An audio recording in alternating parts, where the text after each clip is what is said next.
అల్లూరు జిల్లా మన్యంలో అత్యంత వైభవంగా జరిగే పాడేరు మోదకొండమ్మ తల్లి తీర్థ మహోత్సవానికి సర్వం సిద్ధమవుతుంది.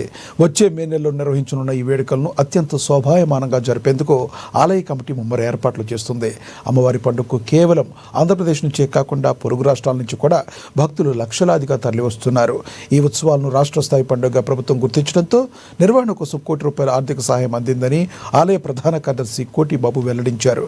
ఇక భక్తులకు ఎటువంటి ఇబ్బందులు కలగకుండా అన్ని సౌకర్యాలు కల్పిస్తున్నామంటున్న ఆలయ ప్రధాన కార్యదర్శి కోటి బాబుతో మా Uttarandhra regional coordinator Avatar Yadav face to face. మోదకొండమ్మకి ఒక చరిత్ర ఉంది. ఎందుకంటే ఏ పండుగని కూడా రాష్ట్ర పండుగగా గుర్తించలేదు, కానీ మోదకొండమ్మ పండుగని అయితే మాత్రం రాష్ట్ర పండుగగా గుర్తించడం, అలాగే అమ్మవారికి రాష్ట్రం తరఫున మన ఏదైతే ఉన్నాయో ప్రతి కానుకలు పంపించడం ఆనవాయితీగా వస్తుంది. దానికి సంబంధించి మనతో పాటు మాట్లాడడానికి ప్రధాన కార్యదర్శి కోటిబాబు గారు ఉన్నారు. ఆయన అడిగి తెలుసుకుందాం. సార్, అమ్మవారిది రాష్ట్ర పండుగగా గుర్తించడం ఎలా అనిపిస్తుంది? అయితే మేము పూర్వము మా తాత ముత్తాతల దగ్గర నుంచి ఒక అమ్మవారు అప్పట్లో గ్రామ దేవతగా వెలిచడం జరిగింది. అయితే ఈరోజు ఇదే అమ్మవారు రాష్ట్ర స్థాయిలో వచ్చి మన రాష్ట్ర స్థాయి ప్రథమ పండుగ రావడం అనేది మా ఏజెన్సీలో ఎంతో మేము పుణ్యం చేసామనే చెప్పుకుంటున్నాము. అయితే ఈ యొక్క ఆలయ కమిటీ ఎవరైతే గౌరవ శాసనసభ్యులు ఉంటారో వాళ్ళ ఆధ్వర్యంలో ఆయన చైర్మన్గా ఉంటారు. అలాగే ఆయన నియమించినటువంటి కమిటీ 5 సంవత్సరాలు అమ్మవారి ఇక్కడికి వచ్చే భక్తులు సౌకర్యార్థం అని చెప్పేసి అభివృద్ధి ఇవైనా ఈ ఆలయ కమిటీ ఆధ్వర్యంలో నిర్వహించడం చేస్తున్నాము.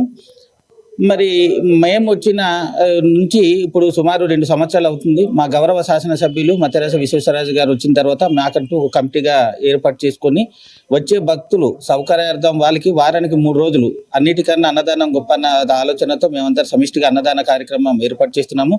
నేటికి అది దిగ్విజయంగా నడుస్తుంది.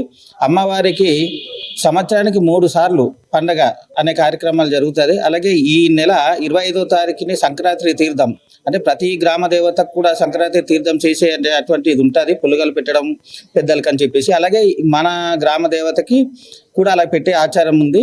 ఈ నెల యాక్చువల్గా 18వ తారీఖున చేయవలసినటువంటిది ఆ రోజు అమావాస్య కావడంతో మా ప్రధాన అర్చకులు వారు 25వ తారీఖున మార్చడం జరిగింది.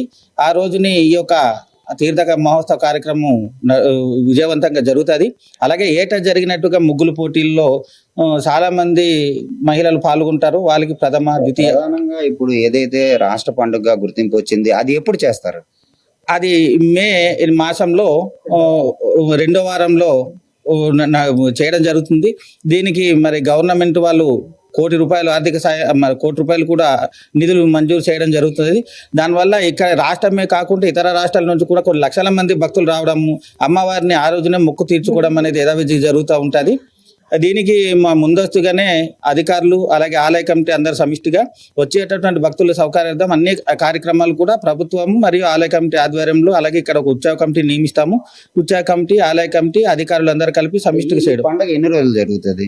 అది 3 రోజులు జరుగుతుందండి. ఆదివారము, సోమవారం, మంగళవారం. ఆదివారాన్ని అమ్మవారు ఇక్కడ ఆలయం నుంచి శతకం పట్టు అని చెప్పేసి ఆమె పుట్టిల్లు అనేది ఒక ఆచారం ఉంది. సంవత్సరానికి పుట్టిల్లుకి వెళ్ళే ఆచారం ఉంది కాబట్టి శతకం పట్టు అనేది మన మెయిన్ రోడ్లో ఒకటి పెట్టడం జరిగింది. అక్కడ అమ్మవారిని ఊరేగింపు ఆదివారం మనం తీసుకువెళ్ళడం జరుగుతుంది. అక్కడ కొలువు తీరుతారు.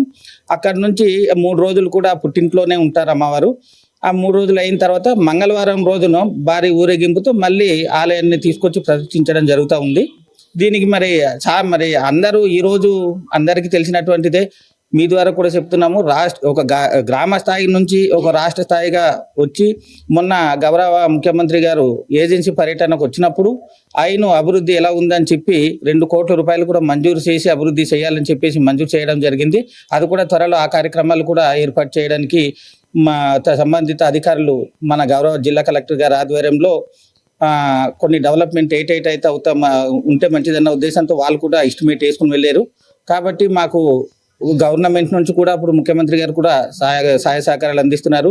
అన్ని కూడా అమ్మవారి చల్లని దీవెనలతోనే జరుగుతుంది.